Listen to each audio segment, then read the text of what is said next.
राधिका पूरी तरह टूट चुकी थी। अरुण के गायब होने के बाद घर की दीवारें जैसे फुसफुसाने लगी थीं। रात के अंधेरे में किसी की चालों की आवाज आती, खिड़कियों से ठंडी हवा नहीं बल्कि जैसे किसी की सांसें महसूस होती। वह डरते डरते पुलिस के पास गई, लेकिन जब वे घर की तलाशी लेने आए तो पिछवाड़े में कोई कंकाल नहीं मिला। जमीन ऐसे समतल थी जैसे कभी कुछ खोदा ही न गया हो। राधिका ने चौंक कर पूछा, लेकिन मैंने अपनी आंखों से देखा था। पुलिस ने हंसकर कहा, शायद आपको भ्रम हुआ होगा मिस। लेकिन राधिका जानती थी वह सपना नहीं था।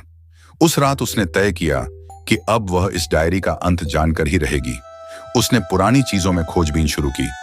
पुराने रजिस्टर, बिजली के बिल और एक पुराना किराएदारी एग्रीमेंट मिला। उस पर लिखा था नाम अभिमन्यु घोष। राधिका ने इंटरनेट पर खोजा। पता चला अभिमन्यु घोष 20 साल पहले का एक उपन्यासकार था। उसकी किताबें मनोविज्ञान और भविष्यवाणी पर थीं, लेकिन अचानक उसकी मौत की खबर आई थी। कहा गया था कि उसने खुदकुशी कर ली थी, यहीं उसी घर में। राधिका का दिल तेज धड़कने लगा।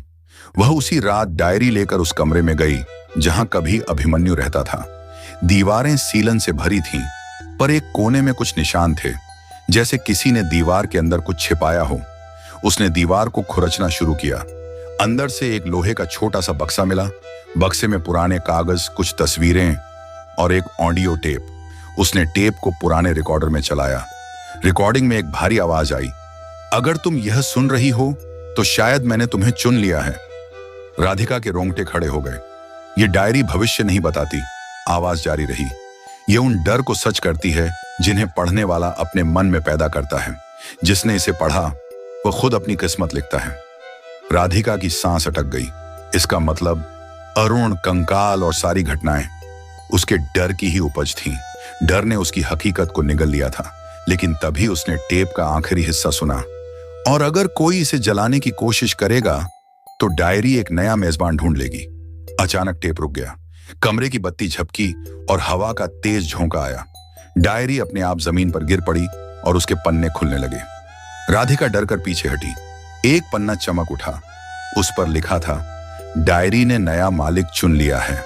धीरे धीरे वही आवाज दोबारा गूंजी, राधिका। उसकी चीख पूरे घर में गूंजी और फिर सब कुछ शांत।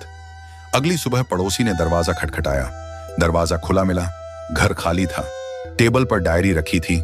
उसके पहले पन्ने पर नया लेखन था, 7 दिसंबर, एक और लड़की गायब हो गई। समाप्त। अगले भाग के साथ दोबारा जल्दी मिलेंगे। तब तक के लिए जय माता दी।